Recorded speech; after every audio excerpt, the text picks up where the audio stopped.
Naomi Brooks was standing in the west corridor of St. Catherine Children's Hospital with a bandage on her arm, a cardboard box against her hip, and just enough strength left in her knees not to fall in front of the man who wanted her gone. Inside the box were the pieces of a life nobody at that hospital had ever really noticed.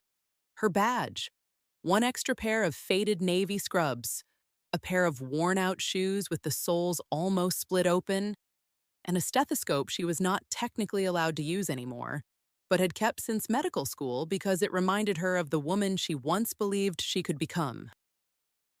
Victor Harlan stood in front of her in a charcoal suit that cost more than Naomi made in a week. His hospital ID badge read Director of Support Operations, but every CNA, transporter, and night shift housekeeper knew what that title really meant. It meant he could cut your hours, write you up, move you to the worst floor, or erase you completely. He slapped a termination form on top of Naomi's cardboard box. "You abandoned your shift," he said. "I don't care what excuse you have." Naomi's fingers tightened around the box. Her lips were pale. Her skin had the grayish color of someone who had given too much of herself too recently. The white bandage inside her elbow was still fresh, taped tightly over the place where blood had left her body less than an hour earlier. "They needed AB negative," she whispered. "A child was dying." Victor looked at her as if she had tracked mud across polished marble. "Then save lives on your own time." Pause medium. The hallway went still. Two nurses stopped near the medication room. A transporter froze with both hands on a wheelchair. A housekeeper looked down because she knew better than to look up. Naomi swallowed hard, and for 1 second, the entire hospital seemed to narrow around that box in her arms. Years of double shifts, years of missed meals, years of saying yes when her body had begged her to say no. Years of giving blood every month to a stranger she would never meet. And now she was being fired for the one thing that had mattered most. Behind Victor, the private elevator opened with a soft silver chime. Alexander Whitmore stepped out. Pause short. Everyone at St. Catherine knew his name.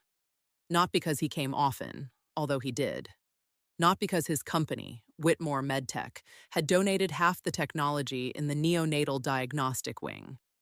But because his 5-year-old son, Ethan Whitmore, lived between the 7th floor and the edge of death.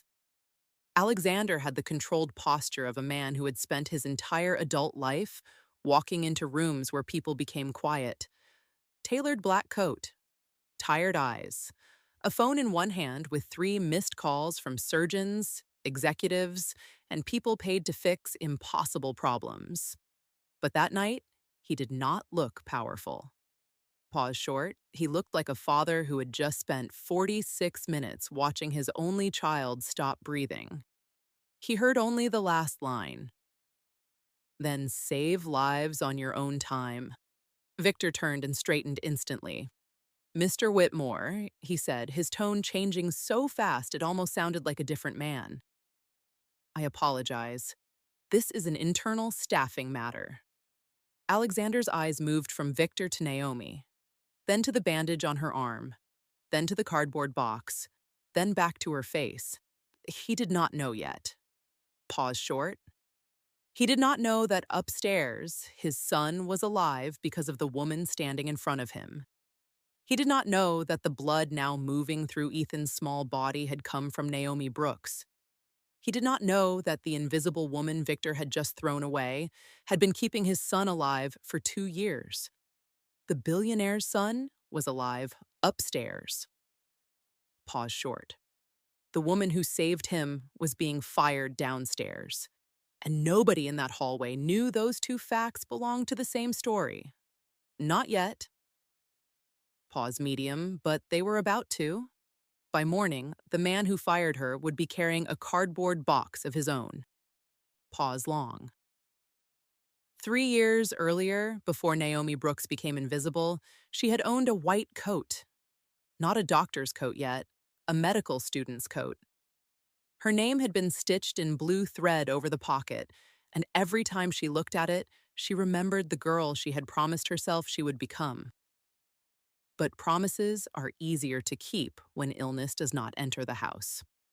When Naomi's mother, Ruth Brooks, developed kidney disease, life stopped asking Naomi what she wanted and started asking what she could survive. Tuition became impossible. Rent became heavier. Medication became urgent. So Naomi left medical school, took a night shift CNA position at St. Catherine Children's Hospital, and told everyone it was temporary. Pause short. But temporary has a way of becoming years when someone you love needs you to stay strong. St. Catherine Children's Hospital rose over Chicago like a promise made of glass. From the outside, it looked like hope. Inside, it had two worlds. The first world had marble floors, donor walls, quiet elevators, private suites, and families who arrived with lawyers, assistants, and security. The second world had loading docks, supply closets, broken coffee machines, swollen feet, and workers who learned to cry in bathrooms because grief did not fit into the schedule. Naomi lived in the second world. She changed sheets at 2 in the morning, cleaned blood from tile, held children still while nurses adjusted lines, sat with mothers who were too afraid to sleep. And when nobody was watching, she hummed softly to babies whose parents had gone home to shower and pretend for 20 minutes that life was normal. She worked too much, earned too little, and never complained loudly enough for anyone important to hear. Every month, she also donated blood. AB negative, rare enough that nurses always looked up when they saw it on her chart. The first time Naomi donated at St. Catherine, she thought it would be a one-time thing. A hospital blood drive. A good deed. A quiet way to honor the mother who had raised her to believe that giving was not about having plenty, but about knowing what it meant to need.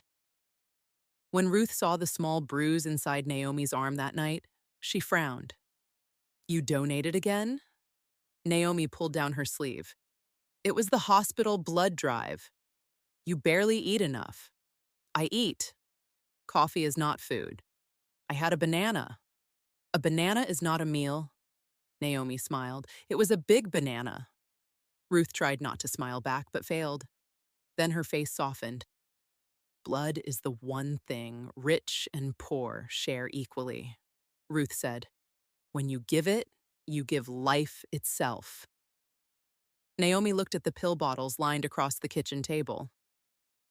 "I just hope it reaches someone who needs it."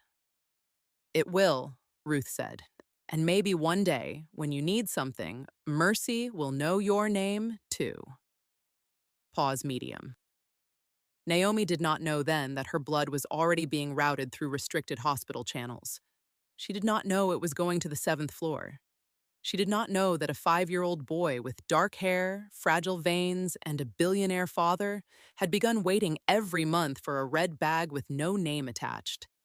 The file did not say Naomi Brooks where the family could see it. It said anonymous donor match.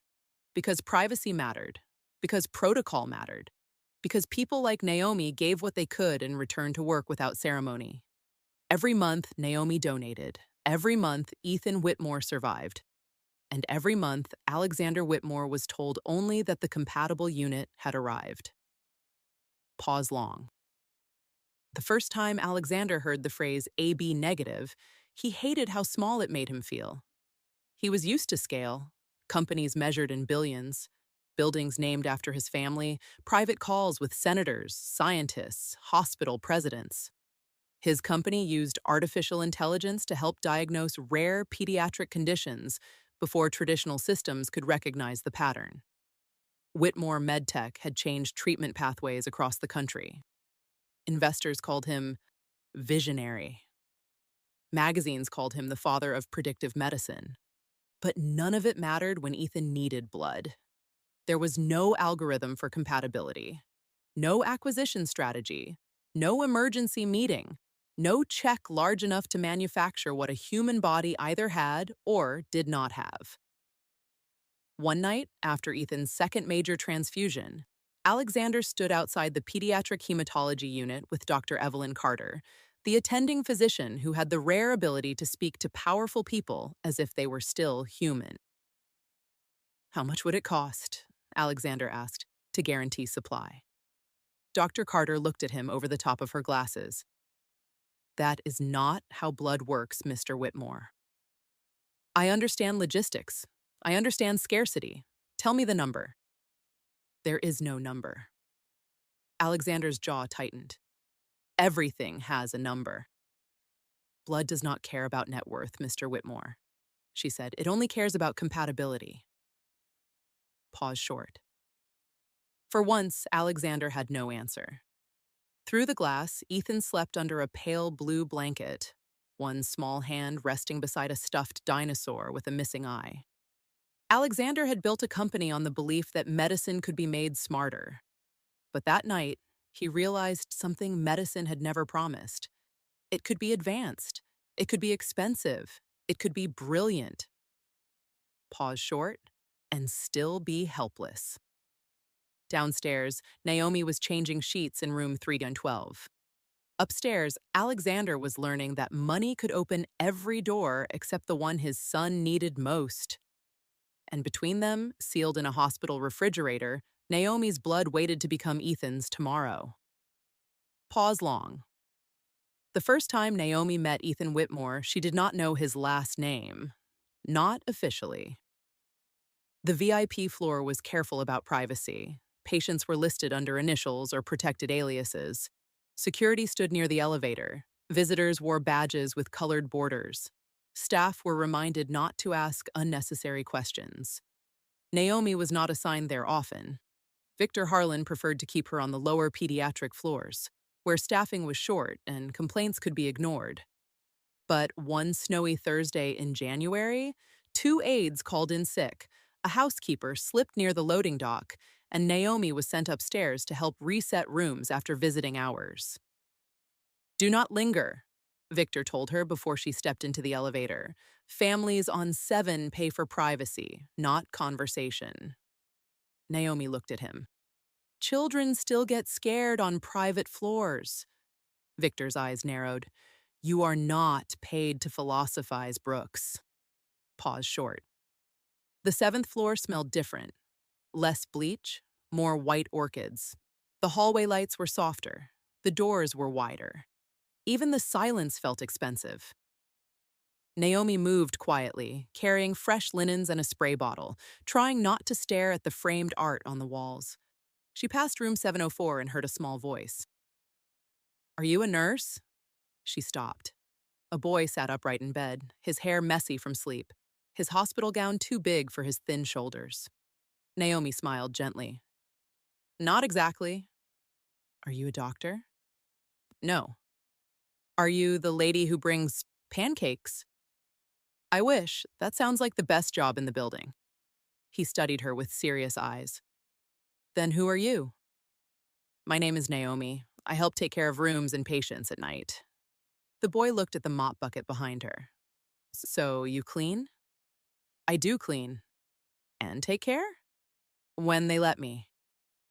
He seemed to consider this. I'm Ethan. It's nice to meet you, Ethan. I can't sleep. Naomi glanced toward the hallway. She knew the rule. Do not linger. But she also saw the way the boy's fingers clutched the blanket. Bad dream? She asked. He nodded. I dreamed my blood ran away. Naomi's chest tightened. She stepped closer. Yeah, that sounds scary. My daddy says someone gives me blood so I can stay strong. Ethan reached toward the bedside table and picked up a folded piece of paper. I drew her. Naomi took one careful step toward the bed. On the paper was a figure with red wings, a red heart in the middle of her chest, and long lines coming from her hands like ribbons. That's beautiful, Naomi said. She's the blood angel, Ethan said. My daddy says we don't know who she is, but she comes every month. Naomi looked at the drawing. Something inside her went quiet. Do you think she knows I'm thankful? Ethan asked. Naomi did not understand why her eyes suddenly burned. I think she knows, sweetheart. she said softly. And I think she would come every month if she could. Ethan smiled. Can you tell me a story? Naomi looked again toward the door. The corridor was empty. One short story, she said. She sat in the chair beside his bed and told him about a little red bird that carried warmth across a frozen city, dropping sparks into windows so children would not be afraid of the dark. Ethan fell asleep before the ending. Naomi pulled the blanket to his chin, placed the drawing back on the bedside table, and left the room before anyone could ask why she had been there so long. But Victor Harlan already knew. He was waiting near the service alcove with his arms folded. You were in that room for 11 minutes. Naomi stopped. The patient was awake and scared. You are not his mother. You are not his doctor. You are not even his nurse. Victor stepped closer. You clean, you chart, and you move on. Naomi said nothing. That was one of the first things she had learned about men like Victor. They wanted your anger because anger gave them paperwork. So she gave him silence. Victor smiled without warmth. Consider this a verbal warning. Naomi nodded once. Then she walked past him. But as she pushed the linen cart toward the elevator, she looked down and saw something tucked between the folded sheets. A red crayon drawing. Ethan must have placed it there without her noticing. At the top, in uneven letters, he had written, "For the story lady. Pause medium." Naomi folded the paper carefully and slipped it into her pocket. She had no idea the little boy who called her the story lady was also the child kept alive by her blood. And that secret was not just emotional. Pause short. It was dangerous. Because secrets inside hospitals are only safe until the wrong person needs someone to blame. Pause long. Victor Harlan did not need to scream to make people afraid of him. That was what made him dangerous. In front of executives, he spoke about efficiency, staffing discipline, and operational standards. But with CNAs, aides, transporters, and housekeepers, he used different language. Replaceable, unskilled, support labor, lucky to have benefits. Naomi learned that Victor punished compassion when it came from people without titles. He wrote her up after she stayed too long comforting Ethan after a nightmare. He moved a transporter named Luis to basement overnights after Luis reported that Victor had hidden unsafe staffing gaps. And when Clara Bennett went to Human Resources about retaliation, Victor issued her a warning for tone 3 days later. 3 examples, 3 warnings, 1 pattern. Pause short. Victor did not run a department. He ran a quiet system of fear. Naomi watched it happen from the edges. She saw Luis stop laughing in the break room. She saw Clara read the warning notice with her jaw clenched so tightly it looked painful. She saw housekeepers lower their voices when Victor walked by, as if even breathing too loudly might cost them a shift. Naomi wanted to say something, but she had Ruth's medication bills in her backpack. Rent due. A car that only started when it felt merciful. And a dream she had already postponed once because love had become more urgent than ambition. So she did what powerless people do when they cannot afford open war. Pause short. She kept copies, schedule changes, warnings, texts, names, dates. She did not know what she would do with them. She only knew that if the truth ever needed a witness, she did not want it to arrive empty-handed. Pause long.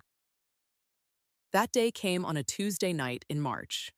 The snow had melted into black slush along the curbs of Chicago, and Lake Michigan wind slammed against the windows of St. Catherine hard enough to make them hum. Naomi arrived for her shift with a headache and a granola bar in her coat pocket she had forgotten to eat. Her mother had dialysis that morning. The clinic had called about a billing issue. Naomi had spent 42 minutes on hold before work, only to be told the account needed review. By the time she clocked in, her hands were cold and her stomach was empty. Clara Bennett looked up from the nurse's station. You look terrible. Thank you. I was going for mysterious. You need food. I need direct deposit. Clara shook her head, but her smile faded when she noticed Naomi gripping the counter. Seriously, are you okay? Just tired. You donated 2 weeks ago, didn't you? Naomi hesitated. Clara's eyes sharpened. Naomi, it was 16 days. You're supposed to wait. I know. Please tell me you are not planning to do it again early. I'm not planning anything. That was true. At 6:45, Naomi was not planning to save anyone. At 7:12, Ethan Whitmore spiked a fever. At 7:28, his blood pressure dropped. At 7:36, Dr. Carter was called to the VIP floor. At 7:41, Alexander Whitmore was pulled out of a board dinner in River North by a call from the hospital that made his face lose all color. At 7:53, Ethan's room filled with people moving too quickly. By 8:10, the word crisis had traveled through the 7th floor like smoke under a door. Naomi heard it first from 2 nurses near the service elevator. AB negative? Nothing in house. What about regional? Empty. They're checking Milwaukee, Indianapolis, anywhere within flight range. He doesn't have that kind of time. Pause medium. Naomi stopped with both hands on the linen cart. The hallway tilted slightly. AB negative, a child on 7, no supply. She knew before anyone said his name. Ethan, the little boy with the blood angel drawing. The boy who asked if the woman who gave him blood knew he was thankful. Naomi walked to the staff restroom and locked the door. For 1 minute, she stared at herself in the mirror. Her face looked older than 30.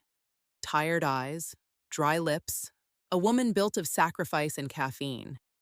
She pulled up her sleeve and looked at the faint yellow bruise from her last donation. 16 days, not enough time, not safe, not smart. Her mother's voice rose inside her. Blood is the one thing rich and poor share equally. Then Clara knocked on the door. Naomi?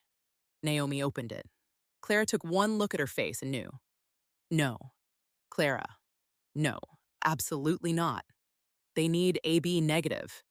Your iron was low after the last donation. You almost fainted in the elevator. A child is dying. And you think your life is disposable? Naomi flinched. Clara's voice softened. I'm sorry, but listen to me. You could collapse. You could end up needing care yourself. Naomi looked past Clara toward the hallway. Somewhere above them, Ethan's father was probably offering money to a problem money could not touch. Somewhere above them, a little boy was losing time. Then let me collapse after he lives, Naomi said. Clara closed her eyes. Naomi. Please. You don't even know for sure it's him. Naomi's eyes filled. I know. Pause long. The blood donation room at St. Catherine was not built for miracles.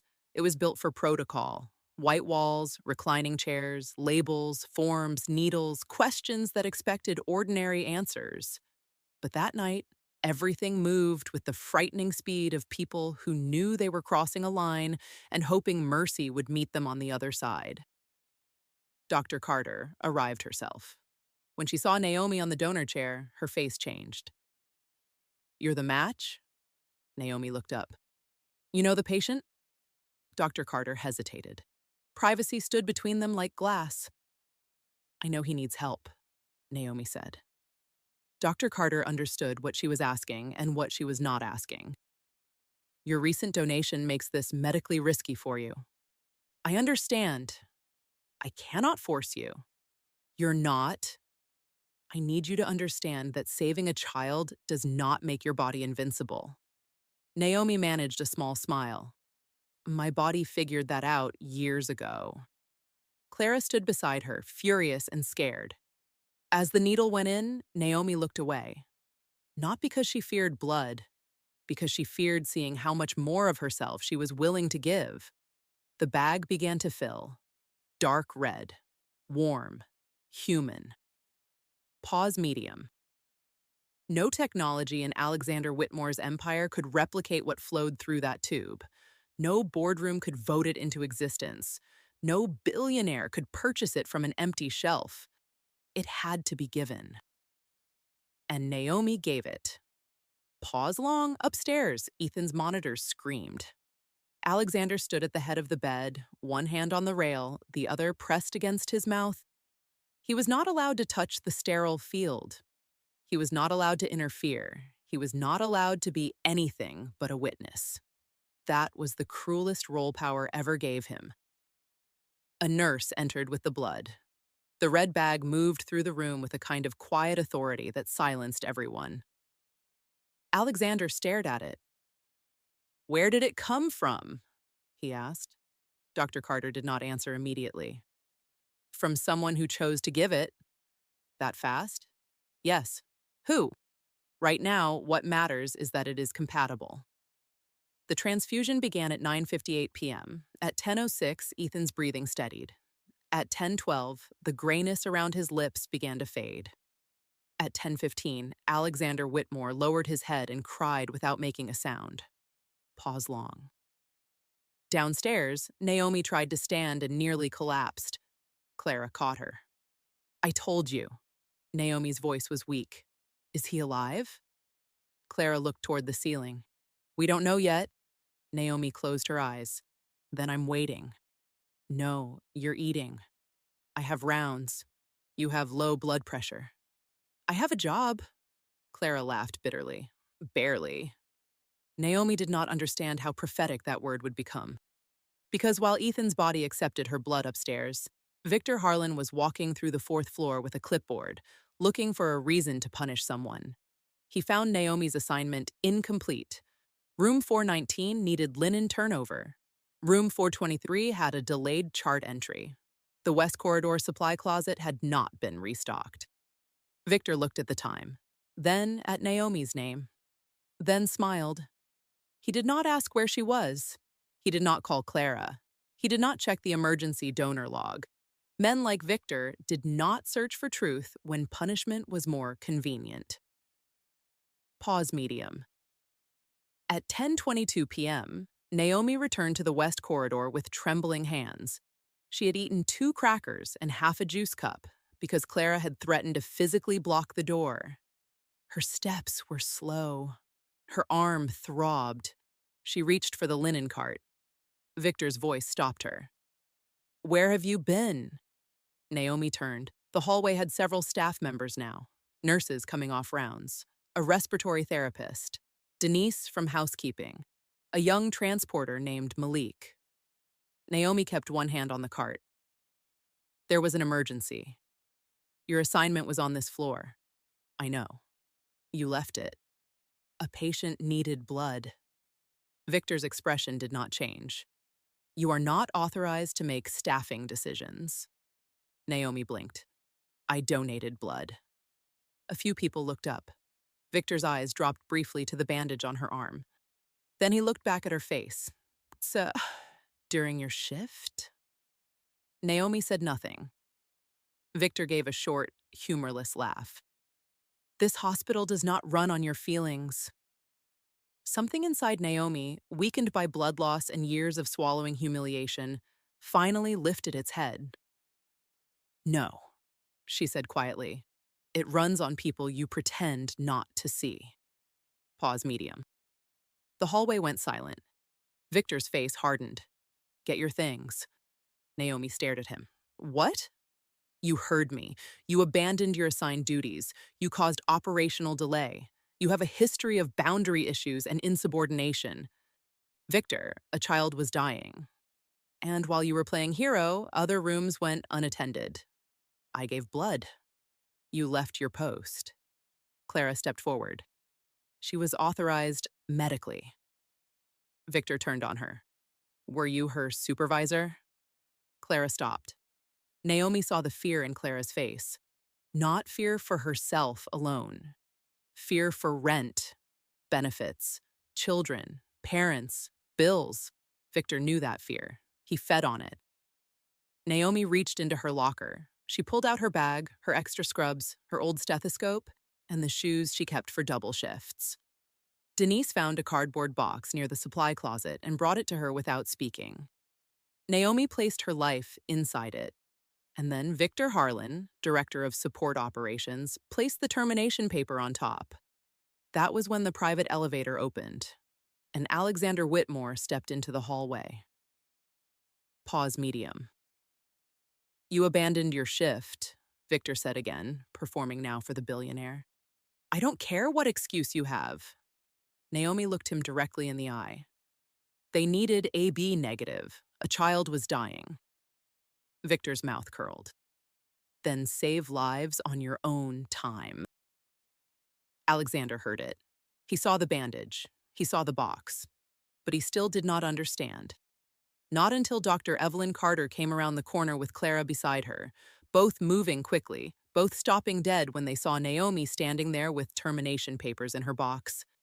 Dr. Carter's face went white. Naomi? Alexander turned. You know her? Dr. Carter looked from Naomi to Alexander to Victor. In hospitals, there are moments when privacy, hierarchy, and truth collide. This was one of them. Victor straightened. Dr. Carter, this employee was terminated for abandoning her post. Dr. Carter's voice was quiet. She was not abandoning her post. Victor frowned. She left her assignment without supervisor approval. She was giving blood. Alexander's eyes moved to the bandage again. Clara's voice shook. She was the donor. Pause long. No one moved. Alexander looked at Naomi as if the hallway had disappeared around her. What donor? Dr. Carter closed her eyes for half a second. Then she said the words that changed the entire hospital. The AB negative unit that stabilized Ethan tonight came from Naomi Brooks. Pause long. Victor's face lost its color. Alexander did not speak. His eyes remained fixed on Naomi. The cardboard box in her arms, the worn shoes, the old stethoscope, the termination form, the bandage. All of it rearranged itself in his mind until he saw the truth not as information, but as an indictment. Alexander looked at the termination form, then at the blood bandage on Naomi's arm, then at Victor. And for the first time in his life, he understood that a hospital could save a child with one hand and punish the person who saved him with the other. His son was alive upstairs. Pause short. And the woman who saved him was being fired downstairs. Alexander took one step toward Naomi. You saved Ethan? Naomi's mouth opened, but no sound came. Clara answered because Naomi looked like she might fall. She donated early, too early. She knew the risk. Alexander's face tightened. Early? Dr. Carter said. She had donated recently. It was not ideal for her health. Alexander looked at Naomi. You risked your life for my son? Naomi's voice was almost gone. I risked discomfort. No, Dr. Carter said softly. You risked more than that. Victor attempted to recover. Mr. Whitmore, I had no knowledge that this was related to your son. From an operational standpoint, Alexander raised one hand. Victor stopped instantly. The silence that followed was not empty. It was the sound of power changing direction. Alexander turned to Victor. You fired her? Victor swallowed, based on the information available at the time.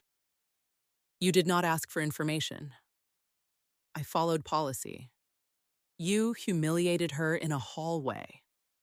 She abandoned. Alexander's voice dropped. My son was dying. Victor's mouth closed. Alexander turned back to Naomi. For the first time in years, Naomi Brooks was seen so completely that it almost hurt. Then her knees buckled. Alexander moved before anyone else. He caught the box first, then Clara caught Naomi's arm, and together they lowered her into a chair. The termination paper slid off the box and landed face up on the floor. Alexander looked down at it. Then he looked at Victor. Pick it up. Victor blinked. Excuse me? Pick it up. Victor bent slowly, his jaw rigid, and lifted the form. Alexander took it from his hand without looking away. Then he tore it in half. Once, twice, again. The pieces fell like white ash between them. "Mr. Whitmore," Victor said, barely controlling himself, "you do not have authority over hospital employment decisions." Alexander's eyes were cold. "No? But I have authority over every dollar my foundation gives this hospital, every technology contract my company maintains, every public partnership my name protects." He stepped closer. "And by morning, I will know whether this hospital protects children or the men who punish women for saving them." Victor said nothing, because for the first time, he had met someone he could not schedule, silence, or scare. Naomi sat in the chair, too dizzy to understand the full force of what had just happened.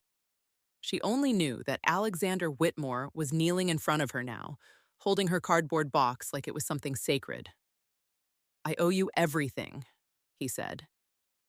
Naomi looked at him. "No, you don't. My son is alive because of you. He's alive because doctors treated him. And because your blood was there." Naomi lowered her eyes. "I didn't know it was him." Alexander absorbed that. The woman who had comforted Ethan at night, who had accepted his drawings, who had told him the blood angel would come if she could, had never known she was speaking about herself. That truth did something to him money had never done. Pause short. It humbled him. "I want to help you," Alexander said. Naomi looked at him carefully. Something in his tone frightened her more than Victor's cruelty, because gratitude from powerful men often came with a receipt.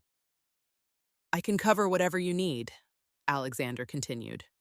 "Your mother's care, your medical school, a home, anything." Clara looked at Naomi. Dr. Carter looked down. Victor watched from a few feet away, his face tight with resentment. Naomi slowly pulled her arm back from Clara's hand and sat straighter. "No." Alexander froze. "I'm sorry? No. I don't mean charity. I know what you mean. I mean justice." Naomi's eyes lifted. "If I take money for blood, Mr. Whitmore, then it stops being a gift. It becomes a transaction. And my mother taught me that blood is sacred." Alexander's face changed. For the first time, he understood that gratitude could insult a person when it tried to move too quickly. "I did not mean to buy what you gave. I believe you." "Then what do you want?" Naomi looked down the hallway, at Denise pretending not to cry, at Malik staring at the floor, at Clara, who had spent years protecting patients while being punished for speaking, at the nurses who knew exactly how much invisible labor kept the hospital from collapsing. Then Naomi looked back at Alexander. "See us." Pause medium. He said nothing. "Not just me. Every CNA, every aide, every transporter, every woman cleaning blood off the floor while men in suits talk about saving lives upstairs." Victor scoffed quietly. Naomi heard him. So did Alexander. But Naomi did not turn toward Victor. That made her stronger. "Don't thank me by changing my life only," she said. "Thank me by changing what happens to everyone like me." Alexander stood slowly. The hallway remained silent. Then he looked at Dr. Carter. "I want a meeting with the board." Victor's head snapped up. "Tonight?" Dr. Carter asked. "Tomorrow morning." "That may not be possible." Alexander looked toward the private elevator. "My son almost died tonight because a rare donor could not be found in time. The donor who saved him was punished by this hospital less than 30 minutes later." His voice sharpened. "Make it possible." Victor's face had gone from pale to gray. For 2 years, he had survived by making small people smaller. But by morning, every small act would have a witness. And Naomi Brooks, the woman he believed he could erase, was about to become the reason his name would never again sound powerful inside St. Catherine Children's Hospital. Pause long. Before the boardroom, before the exposure, before Victor's fall, Alexander asked Naomi for one thing.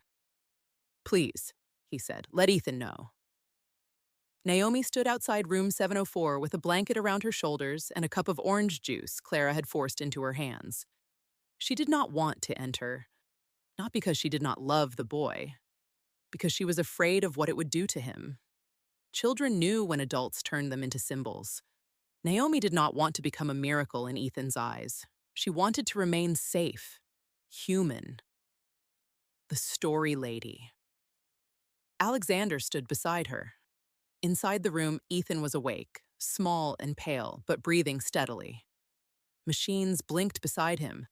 The stuffed dinosaur lay under his arm. He asked for you, Alexander said. Naomi looked at him. He knows? I told him the person who helped him tonight was someone he already knew. Naomi's throat tightened. That was not your secret to give.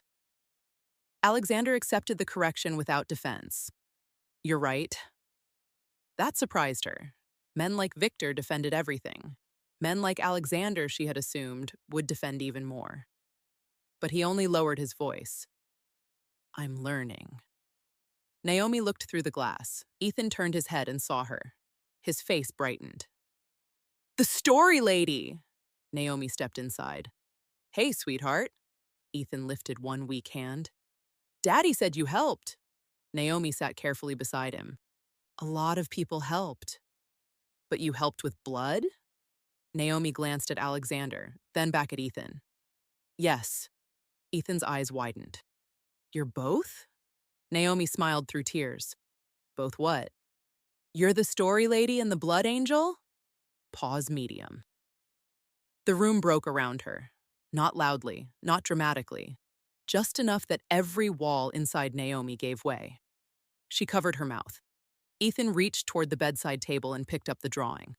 The red-winged woman, the red heart, the uneven letters. He held it out. I knew she would be nice. Naomi took the drawing with trembling hands.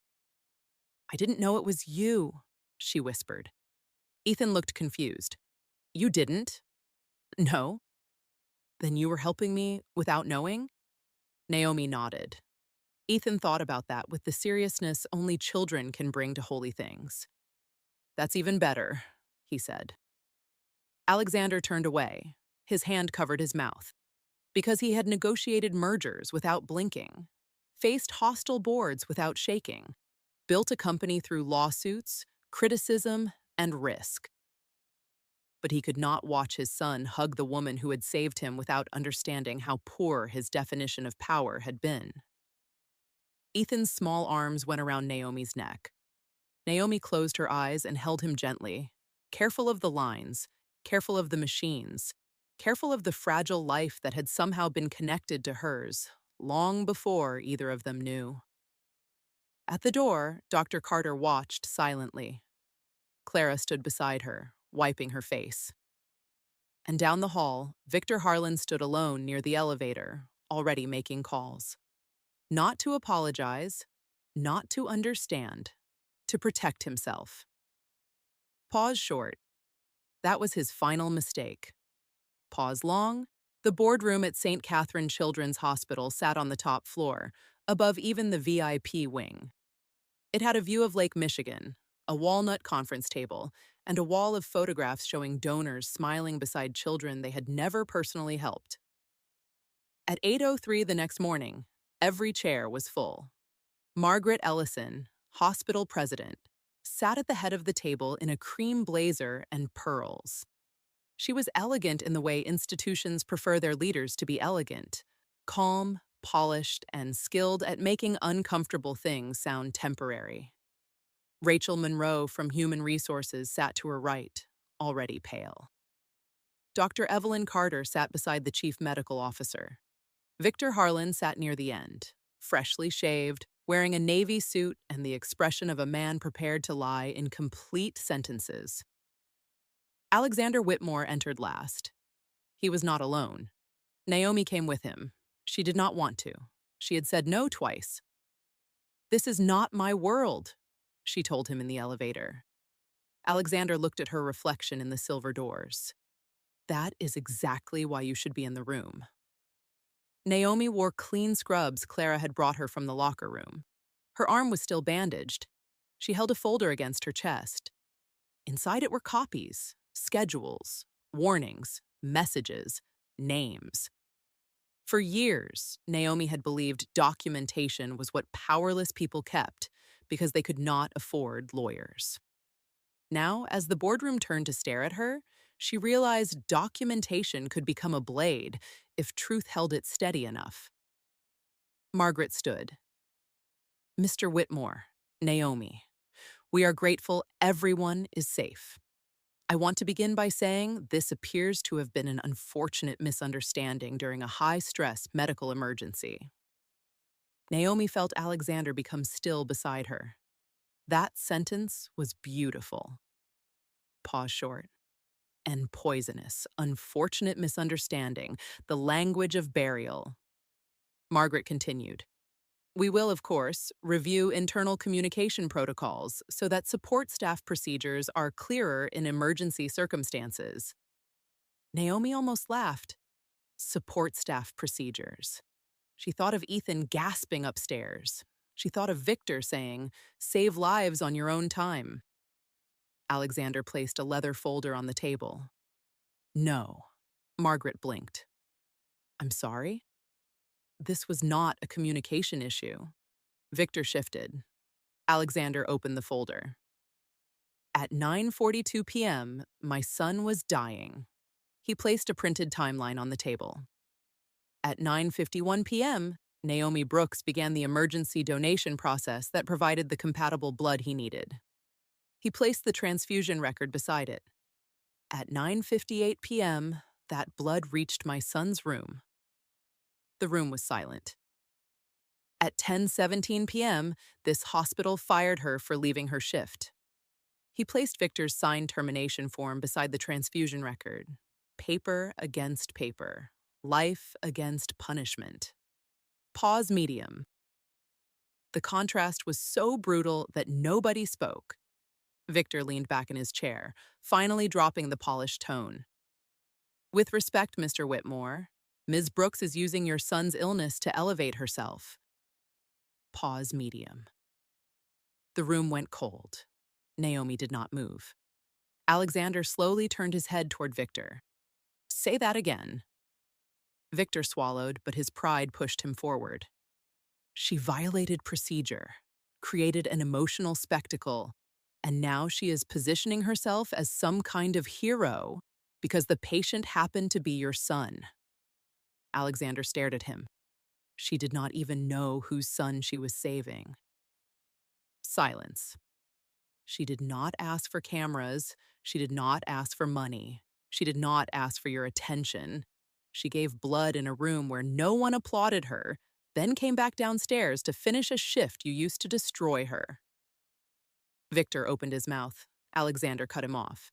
You called her replaceable. My son is alive because she wasn't. Victor's mouth tightened. I did not use that word in the termination. No, you used it in the hallway. 3 witnesses confirmed it. Alexander looked to Naomi. She opened her folder and gave him the first stack.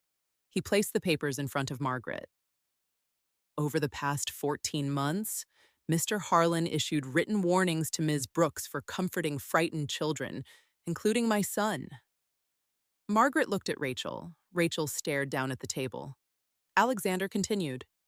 He moved a transporter named Luis to basement overnights after Luis reported unsafe staffing gaps. And when Clara Bennett went to Human Resources about retaliation, Mr. Harlan issued her a warning for tone 3 days later.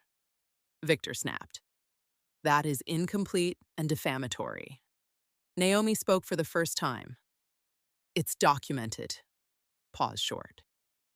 Every head turned toward her. Her voice was not loud, but it did not shake. She placed another set of pages on the table.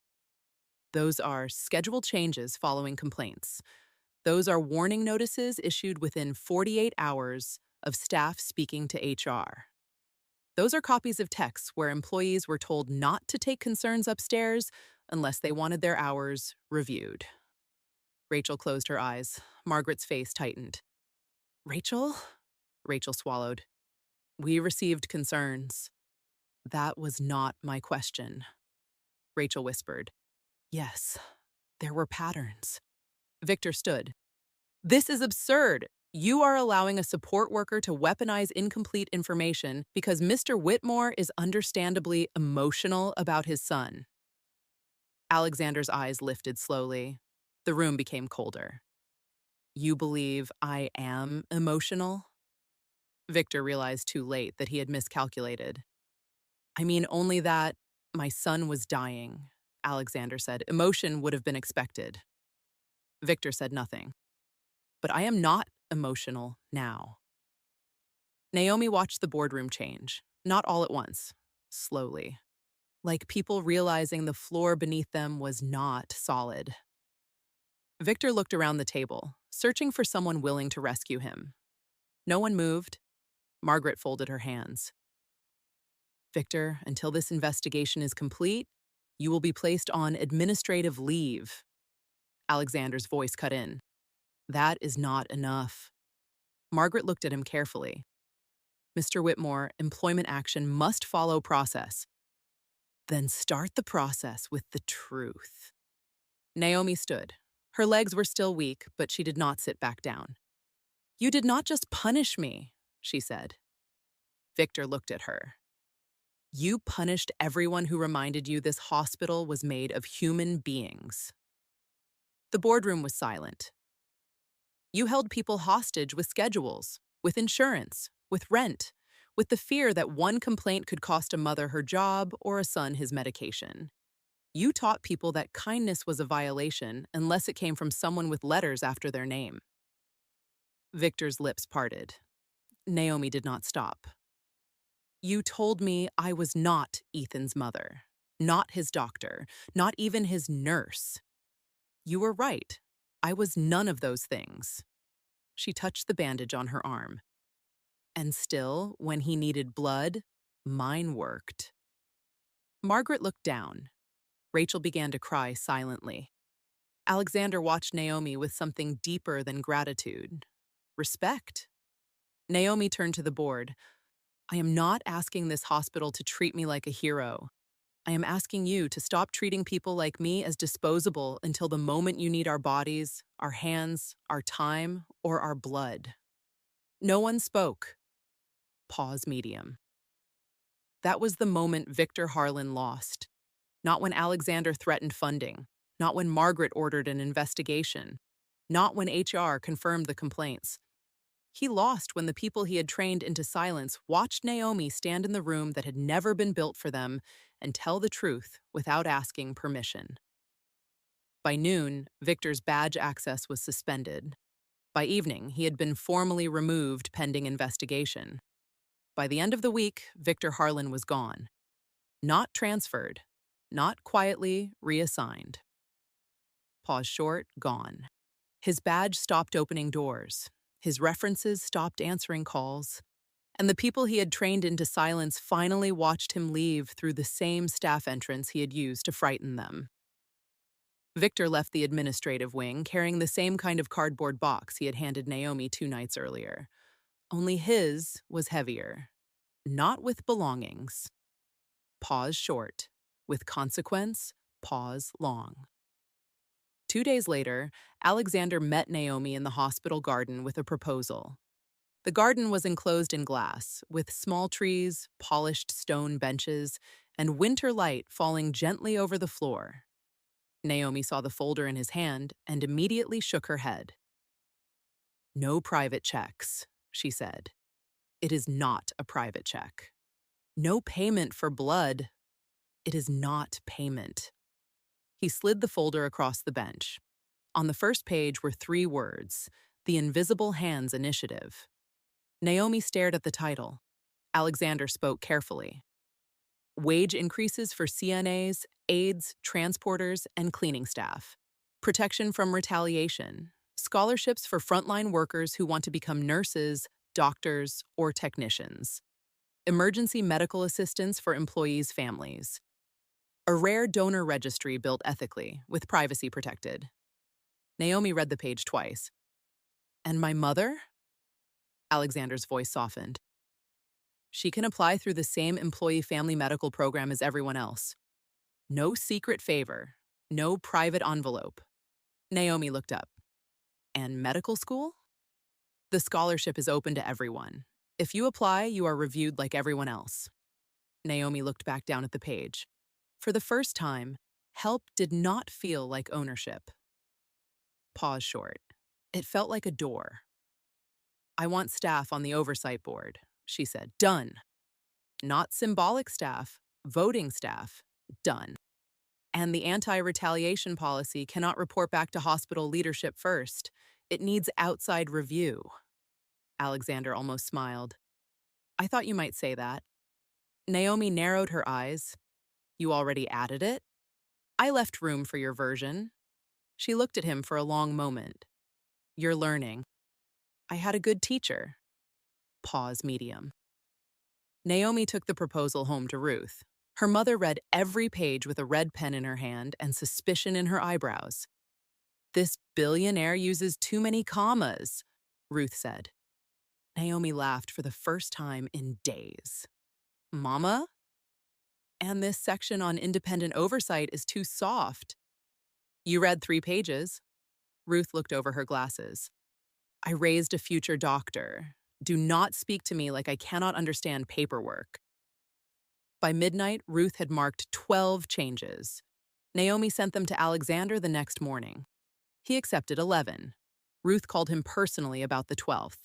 He accepted that one too. Pause long. 3 months later, St. Catherine announced the Invisible Hands Initiative. There were cameras, donors, executives, and speeches. But Naomi refused to stand alone at the podium. She brought Clara, Denise, Luis, Malik, and every worker Victor had once made afraid to speak. Alexander did not call himself a hero. He said only this: my son is alive because a woman this institution failed still chose to give. From now on, this hospital will be judged not by how it treats powerful families when they are watching, but by how it treats the invisible hands keeping children alive when nobody is. Naomi stepped to the microphone after him. This is not a reward for me, she said. It is a correction for all of us. Pause medium. And for the first time in St. Catherine's history, the loudest applause in the atrium was not for a donor, a surgeon, or a billionaire. It was for the workers in the front row. Pause long. The changes did not fix everything overnight. Naomi knew better than to believe in magic, but the staff entrance near the loading dock was renovated first. That had been her request. Do not start with the donor wall, she told the committee. Start with the door workers use when they are tired. So they did. Better lighting, secure lockers, a real break room, food available overnight, a quiet room for staff after traumatic shifts, a posted anti-retaliation policy with external contact information nobody had to ask permission to use. The hospital raised wages over 3 phases. Clara entered a bridge program. Luis returned to day shift. Denise's daughter started nursing school. Ruth Brooks received transplant support through the employee family medical pathway, not as a secret favor, not through a billionaire's private check, but through the same fund available to every qualifying family. And Naomi? Pause short. Naomi opened the drawer where she had folded her dream years earlier. Inside was the old white coat photo, the stethoscope, the crayon drawing Ethan had given her. She applied for the scholarship. She sat for interviews. She wrote an essay about invisible labor and pediatric dignity that made one committee member remove her glasses and pretend to search for a pen. And when the acceptance letter came, Ruth made Naomi read it out loud 3 times. Not because Ruth did not understand it. Pause short, because she wanted to hear the future become real. Pause long. 4 years later, Naomi Brooks walked through the front entrance of St. Catherine Children's Hospital, wearing a white coat again. This time, it was not a student coat. Her badge read, Dr. Naomi Brooks, Pediatric Hematology Resident. She paused beneath the bronze letters above the lobby and remembered the nights she had entered through the back door with sore feet, unpaid bills, and a body too tired to keep giving. Then a voice called from the seventh floor hallway. Dr. Brooks. Naomi turned. Ethan Whitmore stood near the nurse's station, taller now, stronger, holding something carefully in both hands. Behind him stood Alexander, quieter than he used to be. Ethan looked at Naomi's white coat and smiled. "You look different." Naomi smiled back. "So do you." He handed her the old drawing. The blood angel, red wings, a red heart, a child's uneven handwriting. "I thought doctors should have art in their offices," Ethan said. Naomi held the drawing against her chest. Years ago, she had walked these halls invisible. Now children knew her name before she entered the room, but she never forgot what her mother taught her. Pause medium, blood is the one thing rich and poor share equally. And sometimes the person saving a life is not standing under the brightest lights. Sometimes she is the woman everyone walks past. The woman with tired eyes, worn shoes, a bandage on her arm, a cardboard box in her hands. Pause medium until the truth finally makes the whole room turn around.